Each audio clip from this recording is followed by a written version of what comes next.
I see all these beautiful homes in Canada and I wonder, will there be ever a time when I have a home of my own in Canada? Me being a new immigrant in this country, having arrived here just a year and a half back, and the prices of these homes have soared so high up that it's beyond even the ability to imagine for a new immigrant that they would ever get a home. I'm particularly talking about the new immigrants that come from middle class families, because there are also some immigrants who come up from such well off backgrounds that they have the money required to buy a home, not even in episodes, but um, by paying all in advance upfront. But I'm talking about people like me who come from middle class families with the dreams in their eyes, trying to make it big in the new country, thinking Canada is a land of opportunities and a land that they can call home. But is it possible for a new immigrant to call Canada home without being able to buy a home in it? Like, we're talking about home within a home. A home that's the basic necessity of every human being, whether immigrant or native Canadian.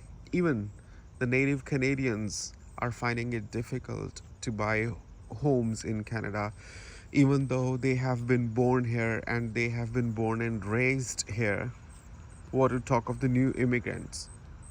Not talking about the potential difficulties that come in the way of buying a home in Canada. The first and the foremost problem is of mortgage. The interest rates, they are so high that it gets very difficult for a family to manage the payouts month by month that go into paying off the mortgage of a home. You know, the cost is not just of mortgage. Apparently, they say if you've got a, let's say, $700,000 to $800,000 home in Canada, the mortgage could be around $3600 to $3700 per month. My calculations could be a little up or down. You have to do your own research, but the point I want to make here is it's not just the mortgage that they have to pay. In addition to the mortgage, they have to pay the property tax, the maintenance tax, the insurance, and all these other overhead expenses that they have to bear, even in terms of keeping the house fully functional. One machine goes out of order, one boiler goes out of order, anything, insulation, HVAC system, everything requires periodic maintenance and repairs. So all this makes it very difficult for people to buy a home in Canada, even though there's some light at the end of the tunnel that it helps people save money, the same money that is wasted in rents. At least the homeowners are able to build equity with it. But the question is, when so much of the mortgage goes into just the interest on top of the loan and very little toward the build-up of equity, especially in the initial few years, then the point of buying a home with the perspective of building equity and building some net worth loses substance.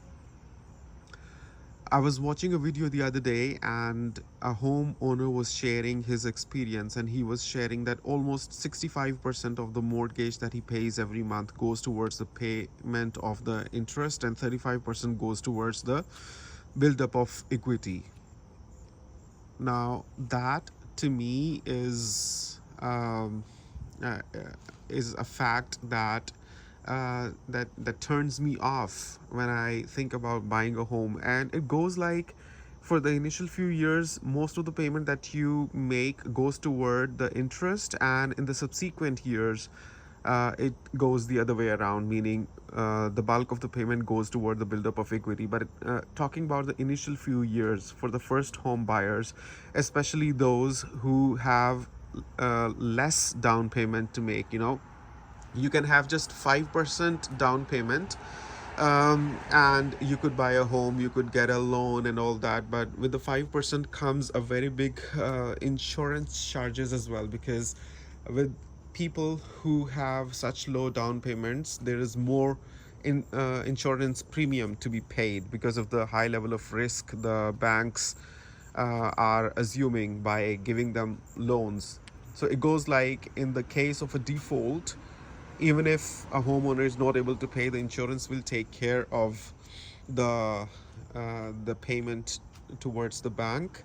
And not only that, it's not like the insurance pays the bank and the homeowner who goes default has nothing to pay, and then he has to deal with the insurance. So anyway, it's it's a kind of a lot of calculations. Even it's beyond my ability to understand when they say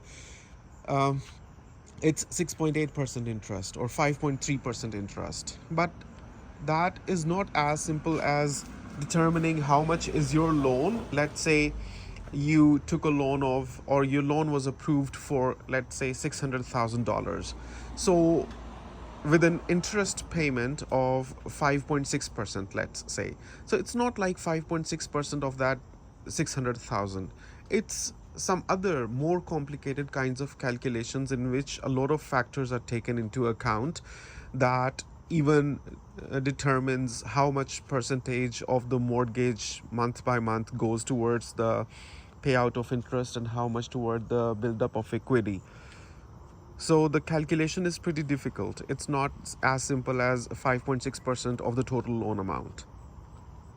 So for a newbie, I think it's even difficult to try to understand how much they would eventually be paying in mortgages month by month. It's like they have to just trust the number they are being charged by the bank.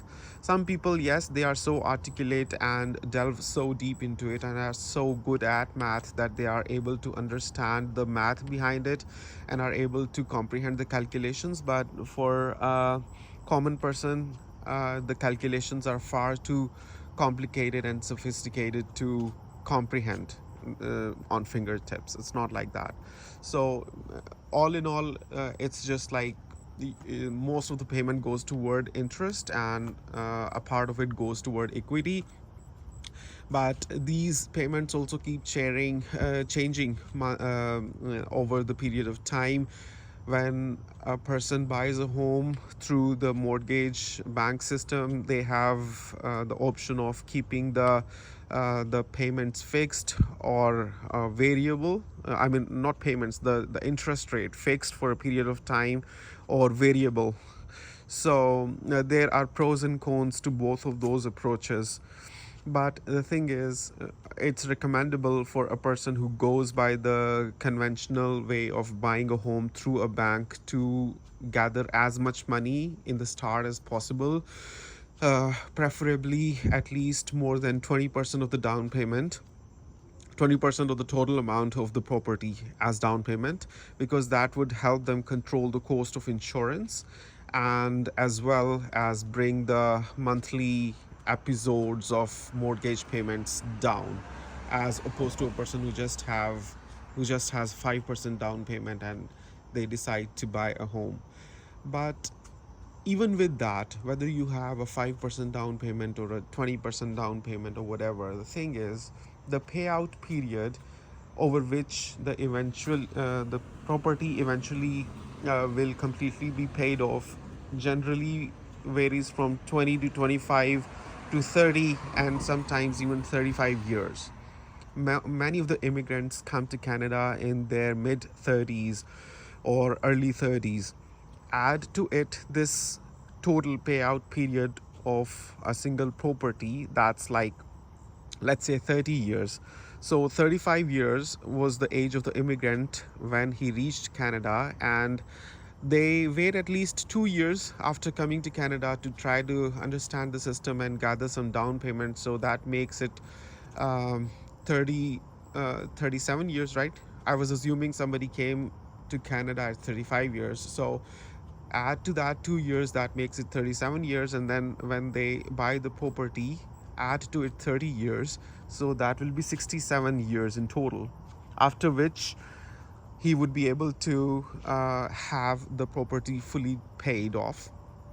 But the thing is, first of all, that period of 30 years that he would spend after being 37 years old already in Canada, he would be in a state of debt, in a state of uncertainty, in a state of risk assumption, in a state of vulnerability, because there could be job loss, there could be any number of unforeseen circumstances that could push that individual to the limit of breaking down, to the limit of becoming bankrupt, to the limit of, losing everything in life.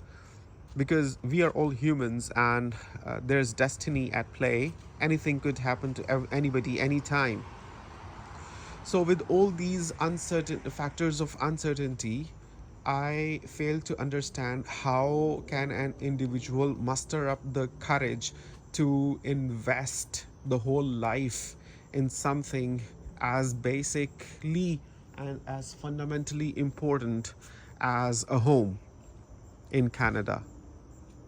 Now, think about the people who had bought these homes, like one home 30 years ago, and now is the time that the home is getting paid off.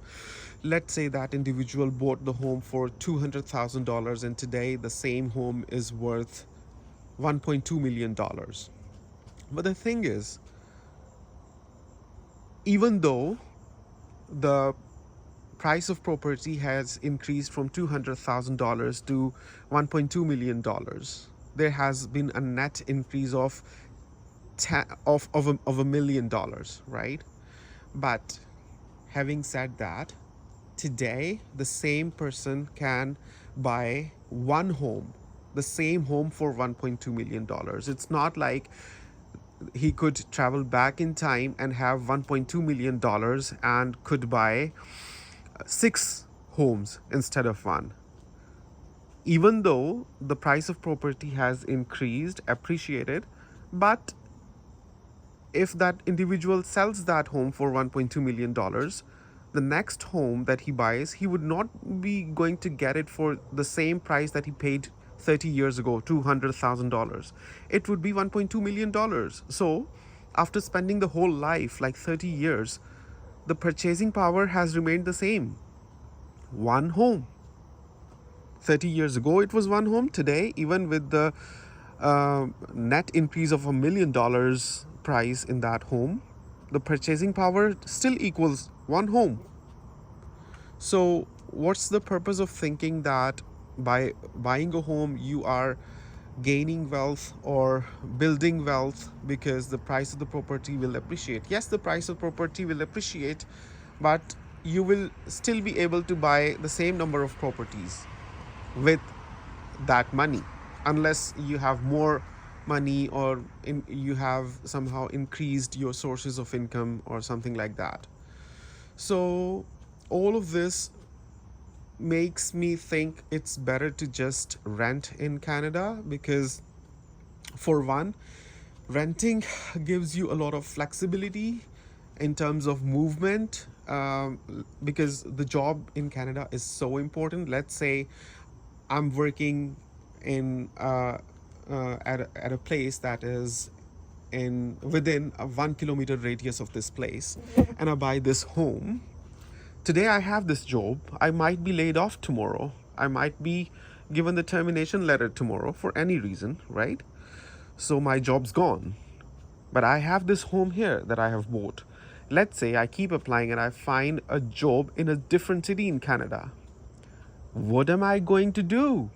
How am I going to manage my job with the home that I have bought here? The job is so critically important to paying the mortgages of homes in Canada. And at the same time, such such a thing that you cannot depend upon at all. So how are you going to pay for that property if you do not find a job within that vicinity or within the time that you need to make the payments?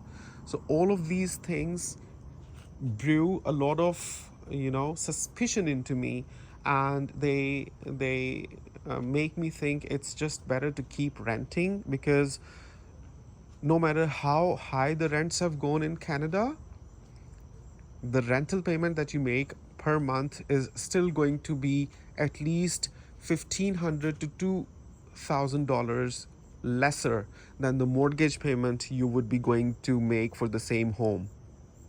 That's one point.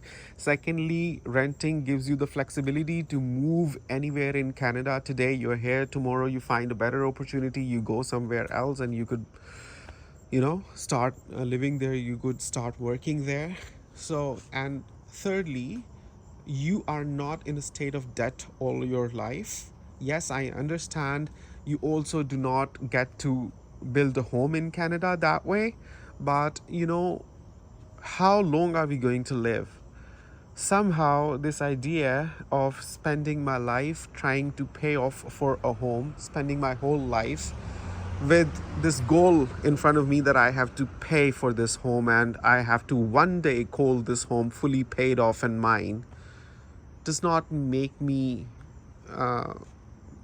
try to buy a home, does not excite me enough to buy a home. Let me know, what are your thoughts on this topic? What do you think, whether it makes more sense to buy a home in Canada or rent a home in Canada in the present scenario when the prices of homes have gone so high up? I would love to hear from you. Do subscribe to Honest Reviews Canada. Looking forward to reading your comments, and subscribe to my channel. Until next time, have a nice day and take care. Bye.